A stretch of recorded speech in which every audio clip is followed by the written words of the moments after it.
It was October 2001, East Hampton, New York, in a $30 million mansion. Financier Ted Ammon was found bludgeoned to death, his alarm disabled, his body discovered hours later. A man worth nearly $100 million had enemies closer than friends. Was this greed, jealousy, or a betrayal scripted from within? East Hampton was no stranger to wealth, power, and exclusivity. Nestled on Long Island's South Fork, this seaside paradise was home to celebrities, politicians, and Wall Street giants. Yet, in October 2001, the glittering facade of privilege shattered when 52-year-old financier Robert Ted Ammon was brutally murdered inside his own mansion on Middle Lane. Ted Ammon was not just another wealthy resident. He had helped engineer billion-dollar Wall Street deals, including the legendary $31 billion takeover of RJR. Nabisco still remembered as one of the most iconic corporate battles in American history. By the late 1990s, his fortune was estimated between $80 and $100 million, making him one of the most powerful private investors of his era. But behind the grandeur of East Hampton living, Ted's personal life was in turmoil. His marriage to Generosa, a fiery and ambitious woman with a troubled past, had spiraled into hostility. Their divorce was one of the most bitter on record, embroiled in accusations of infidelity, hidden fortunes, and battles over their adopted twins. Generosa had already moved on with a new partner, a contractor named Daniel Pelosi, a man with a violent history and a hunger for wealth. On the night Ted was killed, there were no signs of forced entry. The house alarm had been disabled.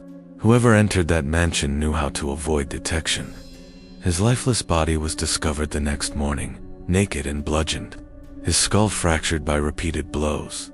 The murder of Ted Ammon would send shockwaves far beyond the Hamptons. It wasn't just the violent end of a millionaire, it was the unraveling of a story steeped in jealousy, greed, betrayal, and ultimately, tragedy. And as the investigation unfolded, one haunting truth emerged. Ted's killer wasn't a shadowy stranger lurking outside his gates. It was someone much closer. Robert Theodore Ammon, known simply as Ted to his friends and family, was born on August 30th, 1949, in Pittsburgh, Pennsylvania. His father, Robert, worked as a pension coordinator at the Shenango Furnace Company, while his mother, Betty Lee, was the intellectual force of the household. Betty was sharp, disciplined, and ambitious for her children. She encouraged them to dream beyond what was expected, a philosophy that would shape Ted's lifelong drive. Ted grew up with his older sister, Sandy, in a middle-class home that valued education and achievement. From an early age, it was clear he was not ordinary. When Sandy practiced piano, Ted without lessons could replicate the melody by ear. His quick grasp of music, combined with an insatiable curiosity for academics and sports, marked him as gifted. During his teenage years, the family relocated to Aurora, New York. At his new high school, Ted's charisma immediately stood out. He wasn't just a good student. He was popular, athletic, and confident. Teachers admired his work ethic, peers gravitated toward his charm, and girls noticed his quiet confidence. Yet, despite his talents, Ted hadn't yet chosen a clear career path. In 1967, he enrolled at Bucknell University, first in the architecture program, but within a year, he realized his true calling lay elsewhere: economics. He switched majors and quickly excelled. His years at Bucknell weren't just about academics. He joined the Phi Gamma Delta fraternity, played varsity lacrosse, and eventually became president of the student body. The position demanded negotiation, leadership, and the ability to win people over, skills that later fueled his meteoric career. Graduating in 1971, Ted entered Bank of America's executive training program. His intelligence propelled him forward, but what stunned colleagues most was his audacity. Without ever attending law school, Ted studied independently and passed a New York bar exam on his first attempt, a feat that spoke volumes about his determination and intellect. By the early 1980s, Ted shifted from law into the booming world of investment banking. His big break came in 1984 when he joined Kohlberg, Kravis Roberts & Co., KKR, a private equity firm that would become synonymous with high-stakes corporate takeovers. At KKR, Ted worked on some of the largest financial deals of the decade. The most famous was the 1988 leveraged buyout of RJR Nabisco, valued at $31 billion. The deal was so monumental, it was immortalized in the best-selling book, Barbarians at the Gate. Ted's ability to analyze complex structures and move decisively earned him a reputation as one of the sharpest minds on Wall Street. By the time he left KKR, Ted was extraordinarily wealthy.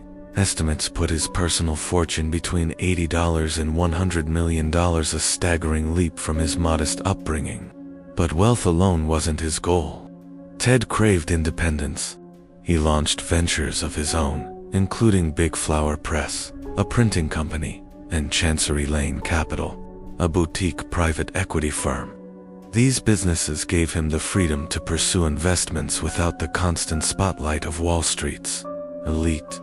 Despite his fortune, Ted remained approachable. Friends and colleagues described him as generous, charming, and down-to-earth. He was the kind of man who could close a billion-dollar deal in the boardroom and then make you feel at home over dinner. He was ambitious, but not ruthless. Successful, but not arrogant. It was during this period of professional triumph that Ted's personal life began to shift. He married his first wife, Randy Day, in 1973. The marriage lasted a decade, and though their divorce in 1983 was amicable, it left Ted yearning for something more permanent, a family. That desire would later draw him into a second marriage, one far more volatile and destructive. Ted Ammon was the embodiment of the American dream, a small-town boy who rose to the top of Wall Street through intelligence, charm, and relentless drive. But like many who climbed to such heights, the life he built came with shadows, jealousy, enemies, and relationships that would eventually turn deadly. By the mid-1980s, Ted Ammon seemed unstoppable. His career was soaring, and his fortune was growing rapidly. But what he didn't realize was that the most defining and ultimately destructive chapter of his life was about to begin. In 1984, Ted met Generosa Rand, a striking young woman who worked as a real estate agent and dabbled in the arts. Jen had grown up in California under chaotic circumstances. Her mother, Mary, was erratic, and her father was absent. From childhood, Generosa was forced to be resilient. She nurtured her artistic side, painting, photography, and design, but she also developed a fierce determination to secure wealth and stability, something her early life had denied her. When Ted met her, their chemistry was instant.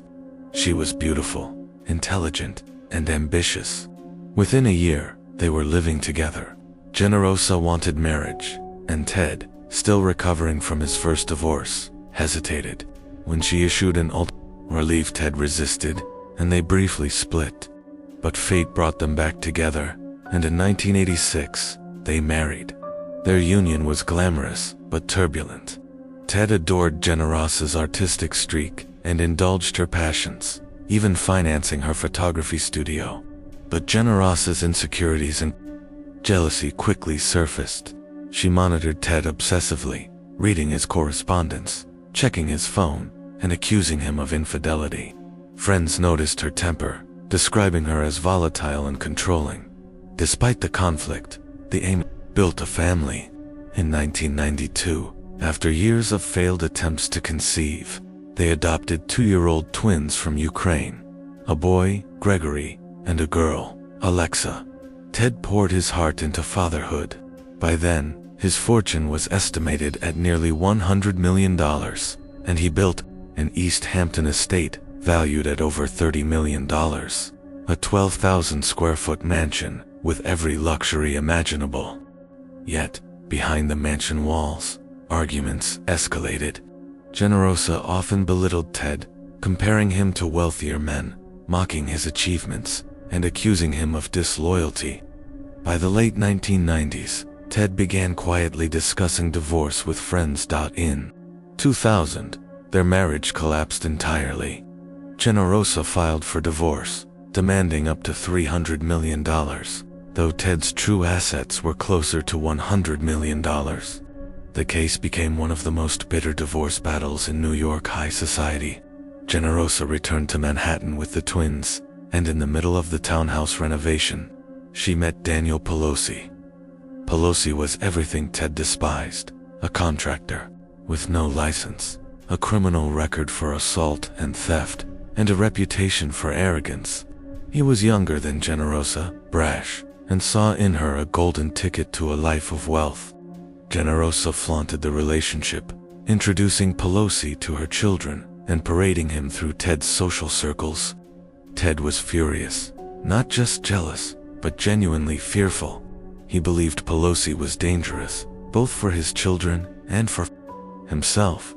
On October 20th, 2001, Ted's life came to a brutal end. That weekend, he had stayed at his East Hampton mansion, located on Middle Lane, a quiet street lined with multi-million-dollar homes. He was alone. The twins were with in Manhattan. The next day, Ted's chauffeur and business partner arrived and made a grim discovery. Ted was lying naked on his bed. His skull had been fractured by multiple blows. There were no defensive wounds, no signs of forced entry, and the house alarm had been disarmed. It was a clean, targeted killing. Investigators quickly suspected this was not a random break-in. Ted's wealth, his divorce, and his open hostility toward Pelosi created a pool of motives.